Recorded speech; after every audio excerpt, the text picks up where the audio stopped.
How I keep groceries and meals organized for a family of 6. To start, we use a structured dinner system that's split into summer and winter meal plans. The main difference is simple. In the summer, we avoid using the oven. It's just too hot and it's not worth the cost of running the AC harder just to cool the house down again. So meals like meatloaf, pot roast, or anything oven heavy are saved for colder months. Each season has a rotating cycle of about 5 to 6 weeks of dinners that we just repeat. The goal isn't constant change, it's consistency.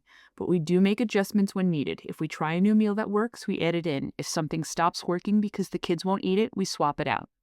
I keep everything in a spreadsheet with our full meal rotation mapped out by day. This matters because some meals take more prep time, so we assign longer cook meals to weekends when we have more flexibility. Inside that same spreadsheet, I also break down every recipe into ingredients and quantities. This is key because it prevents guessing. Some ingredients are obvious pantry staples, but others are easy to underestimate, especially when recipes repeat ingredients across multiple meals in the same week. From there, we build our grocery list in layers, but how that turns into actual shopping depends on the week. Usually we do grocery shopping as a family. It's part of our weekly routine and the kids are involved too, especially when it comes to picking their lunches and snacks for the week. If things are busy, we adjust. Sometimes we split between us, use pickup or delivery, or just have one person run to the store. Most weeks we aim for one main grocery trip, usually across 2 stores. Long term, our goal is to reduce that to 1 store weekly with an additional occasional stop if needed. We notice that whenever we rush or skip the process, things fall apart quickly. Either we forget items or we overbuy because we didn't properly check what we already have. First, we check our fridge and pantry to see what we already have. Then we complete the dinner ingredient list for the week. After that, we move on to a whiteboard system for school lunches and after-school snacks. We keep a few consistent staples on rotation, like Dino Nuggets, cucumbers, and milk, and everything else adjusts based on what the kids are actually eating that week. We've noticed that whenever we rush or skip this process, things fall apart quickly.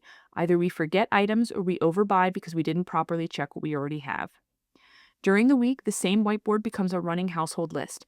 If we notice anything we're low on, like toilet paper, tissues, cleaning supplies, or anything else, it gets added immediately so nothing is forgotten.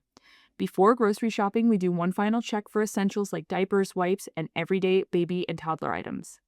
We also keep our pantry organized by category: condiments, canned goods, tomato-based products, and so on. It does get messy sometimes, but grouping things together makes it easy and quick to see what we have and avoid overbuying. Right now, we're testing a new system where we buy non-perishables for the full 5 to 6 week meal cycle upfront. That way, weekly grocery trips are mostly fresh produce and small top-ups instead of full shopping lists. Because everything lives in a spreadsheet, it's easy to update, adjust, and improve as we go. It's a system that's constantly evolving, but that's what makes it work for us. Please like and subscribe to follow along for more.